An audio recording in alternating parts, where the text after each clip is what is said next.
Wonderful young man, Scott Anderson. He's very special to our group because he is the son of one of our original Tea Party founders, Rita Anderson. And he is running for Supervisory District 4 in Rankin County. And is there extensive other information I should include for Scott? No, not at all. I'll cover it all. Good. I'll be glad. Tell us where you went to school, what you majored in, and all that stuff. Every bit of it. Right. So thank you for having me. My name is Scott Anderson. I live here in Rankin County, but I will start at my mama's house, at Rita's house over in Clinton, where we lived for many years. I graduated Clinton High School in the class of '88, and after going to Hines Community College for a few years, I ultimately graduated Belhaven College with a business degree, business administration degree actually. So, and that's not, you know what they say about college, it means something but doesn't mean everything. So much of my experience came, I spent 21 years in the military, part-time, at least that's when I signed up, that's what they said, but once you get tagged for all those deployments after 9/11, it's nothing part-time about that.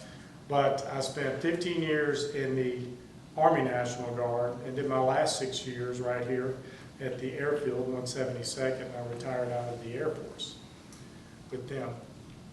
So I definitely enjoyed my time in service, and any young folks out there who are trying to consider which way to go, it's true that it's much nicer in the Air Force, I have to say. It really is. I enjoyed my time there. It is much nicer. Why is that? Well, because air bases, just the way they're set up, when the Army goes somewhere, they grab tents and cots, and you never know. With the Air Force, if they're gonna put a big landing strip there, then they're gonna build some buildings. They're gonna have some air conditioning, maybe you know, some nice quarters, cable TV, all those fun little things that we never had whenever I was in the Army side. So on the Air Force side, we would go down to CRTC, which is right there at Gulfport next to the airport, and they've got a swimming pool and a little PX and high-rise little hotel. You got your cable and your air conditioning, flat screen. In the Army, we went to Camp Shelby, and anyone who's driven by Camp Shelby knows there's none of that good stuff there. So, but it does make you tougher, and I enjoyed the training. And what I was alluding to is the experience.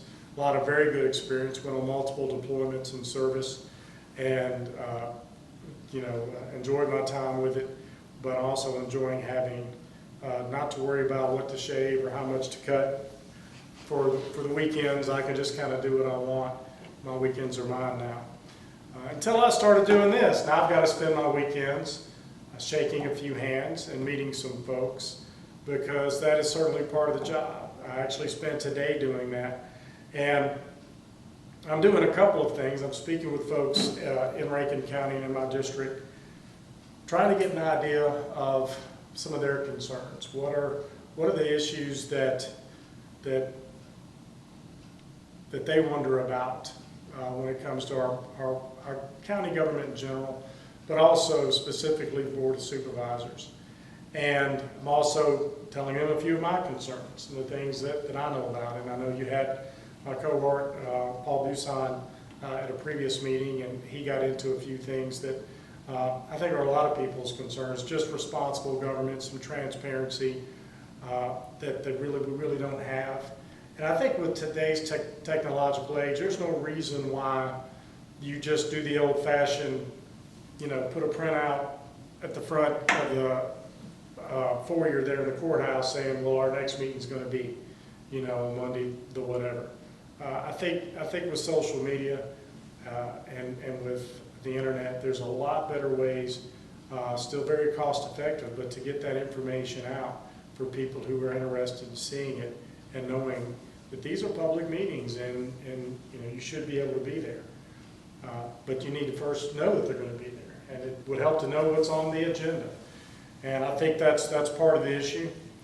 I think another part of the issue is when you go to the Board of Supervisors website, it's not a lot of information as far as their minutes. The minutes that they post are very abbreviated, not a lot of detail. It's apparent that a lot of the real discussion and heavy lifting is frankly not done in the open meeting. It seems to be done behind closed door, an executive session or a closed session as they call it. And that's always an area of concern. Sure, there's some things that might be a bit boring you may want to iron out outside of the meeting, but I don't get the irony of it is you don't get the impression that's what's happening, but how do you know? You're not there. So you don't really know what they're talking about. But a lot of things do get decided, and if you go to enough of the meetings, you see that it's not happening in the meetings you get to attend, so it must be happening in some other forum that excludes the general public, and that's a concern. Is it the wrong way to do business? It seems to be right for the current board. They seem to like it, so that's how they're going to continue unless someone calls them to account. And I think that's the important thing in Rankin County. We're basically a one-party county. And I don't care how wonderful you think your party is, if there's no competition, no oversight, no one asking questions, if you don't really have to work to get into office, you can slide into some bad habits and into some things that you probably shouldn't be doing, and certainly is not in the best service of the citizens who voted you in. So the biggest thing I've been getting in discussing things on the campaign trail with folks is that they know that they have an option, that it's not just, well, you better show up in August and see if there's somebody running against the incumbent. Because once it gets to the general election, you're not going to have any other options. It's just going to be Republican, and that's it, because that's the way it's always been in Rankin County. You know, if having options and they still vote for whoever they vote for, and that's who the people in the county want, I support the people in their will. That's fine. But I certainly do want them to have an option, and I think we want them to have good options. So my business background certainly helps. That background includes, currently I'm in risk management. I'm a safety professional with an insurance company, commercial insurance company that does business all throughout the southeast here. And I have a geographical territory I'm responsible for. So I've been with them for 5 going on 6 years now. I make my own schedule, work out of the home. And that's a unique thing. Folks in business understand that not everyone can do that. You have to be a bit of a self-starter. You have to be someone who feels an obligation. You know, I got here 10 minutes early because that's my military mentality. I'm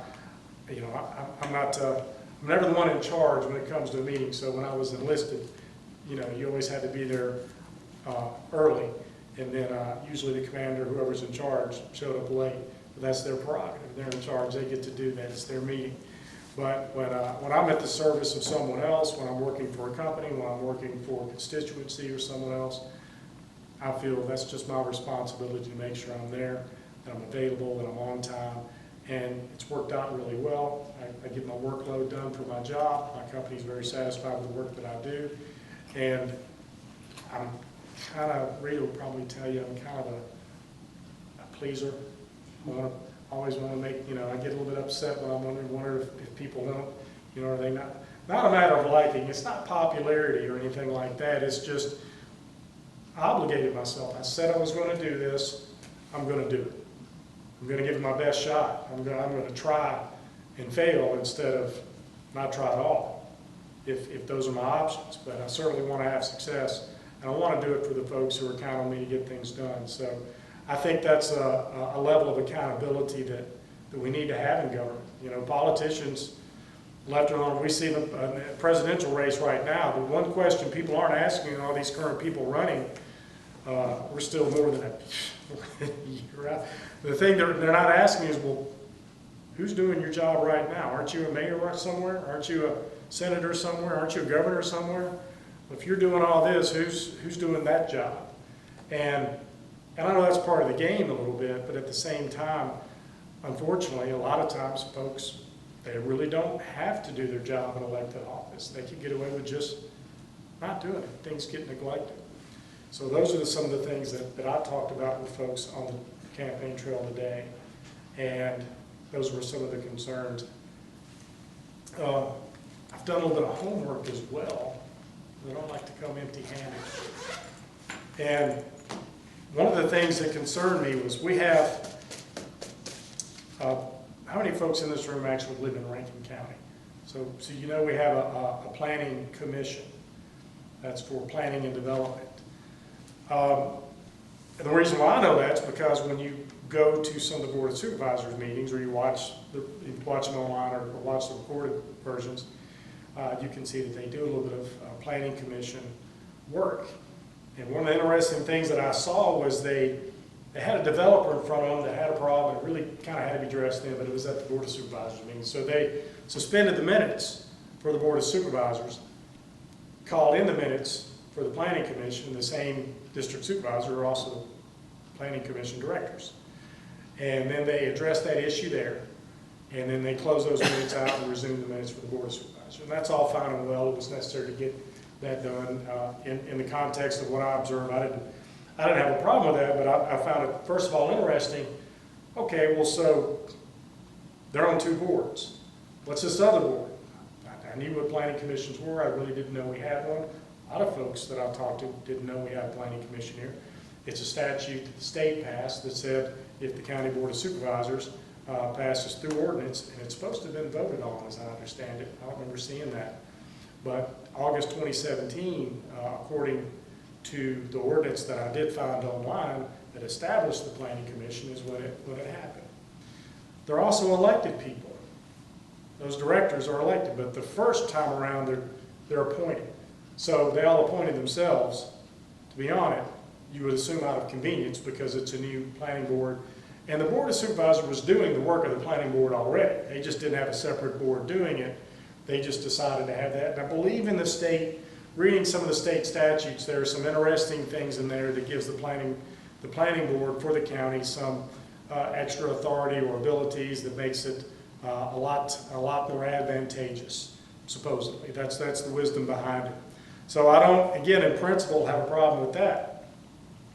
But I was wondering just about the board. First thing I asked myself was, well, if the county board of supervisors is supposed to oversee and appoint, and then ultimately the people are supposed to elect the directors on the planning commission, I mean, surely this is not a volunteer position. Are they getting paid? So you see where my mind starts going. I'm thinking of accountability.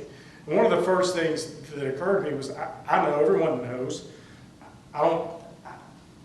we're just going to say it. The funny thing is no one's willing to say it. But in Washington, D.C., half the staff members in every congressman and senator's office are ghost positions. There are people out there who are getting half a check and they pocket the other half. And it's just the way they do things. It's just a way to make money there. Now, I don't know, that's up to the Attorney General. He's got a lot on his plate, but that's up to him to try to press that issue. But that's something that we know happens there. And we like to believe that, well, that doesn't happen here at home locally. They don't make things up and just find ways to get just money on the side. I mean, these are paid positions to begin with.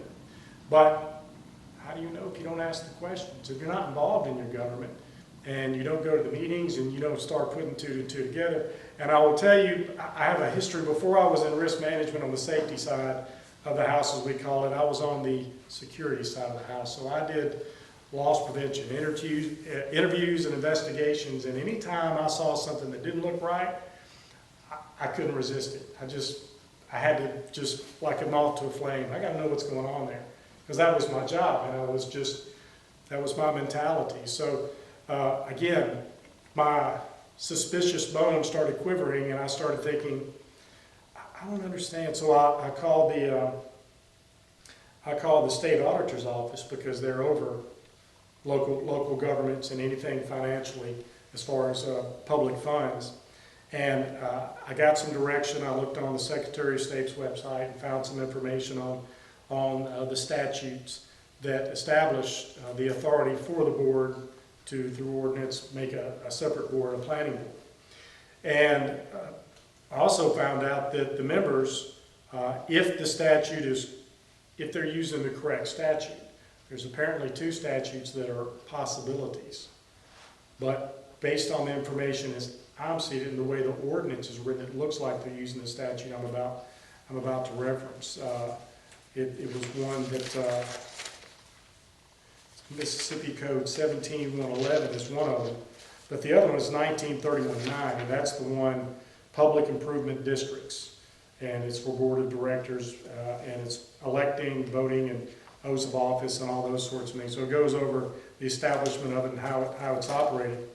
It also says that they get, for any day, any fraction of the day, they get $40 per diem. So according to the state auditor's office, I should see that being approved in the first meeting of the Board of Supervisors. According to that statute, whatever days those directors work, they're supposed to bring it up in those minutes and approve it for the previous month. So I pulled up the minutes for the first month of May this year for the County Board of Supervisors. And one reason why I pulled it up is because he said, that's how you'll know which statute. If you see how they're getting paid, that'll tell you if it's 19 or 17. But I'm pretty sure it's 19. So I tried to look, and they didn't bring anything up. What they did do was, item number 1, I'm going to hold it up to the camera. So item number 1, call to order Planning Commission meeting. Now again, these are the minutes for the Board of Supervisors. First thing they did was call to order Planning Commission meeting. They had the invocation, item number 2, Board Attorney Greg Slade. Then they adjourned the Planning Commission meeting. So the invocation they were going to have anyway for the Board of Supervisors meeting, they decided to do it as the entirety of the agenda apparently for the commission meeting. By all appearances, and I can't find any other minutes on that date for a commission, so there weren't separate minutes. So by all appearances, they just called a meeting to close a meeting. We all made $40 extra. That's how I see it. Now, if someone wants to prove me wrong or tell me otherwise, that's fine. I'd like to see it, but it's, what they're posting and what you can find is so sparse. I don't have any other information. All I can do is deduce based upon the information that I have. And of course, I'm not saying that that's what happened, but I'm saying all the ingredients are there. Right? They appointed themselves, they're in charge of themselves, there's really not a lot of oversight. All they had to do was call a meeting. That's a fraction of business, fraction of the day. They get $40 per diem. They approve their own pay the next month. So who's asking questions? And all I'm doing is asking questions. And that's my concern. That's the kind of oversight that we really don't have in the county. Now obviously the state auditor's office, they may be hearing about this, right? Because that actually is their position, is to know that. That it's technically wrong, I don't know, they actually did something to have the invocation.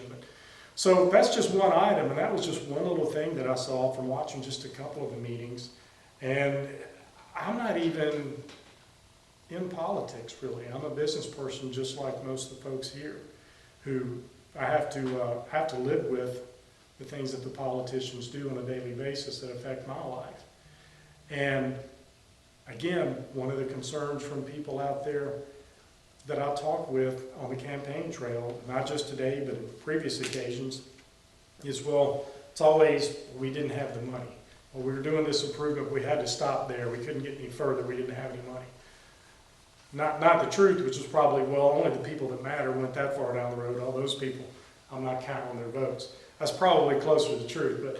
But in actuality, anytime the reason is, and in government, especially when you're talking about roads and bridges and county departments, there is a limited amount of money. Now, we're not a poor county. I think we've got a pretty nice little tax base here in Rankin County. We've got Trustmark Park over there, we've got Dogwood, we've got a lot of nice cities, Flowood and Brandon and Pearl. My neighbors don't appear to be broke. I mean, their yard work's getting done, and they're making improvements and driving nice cars.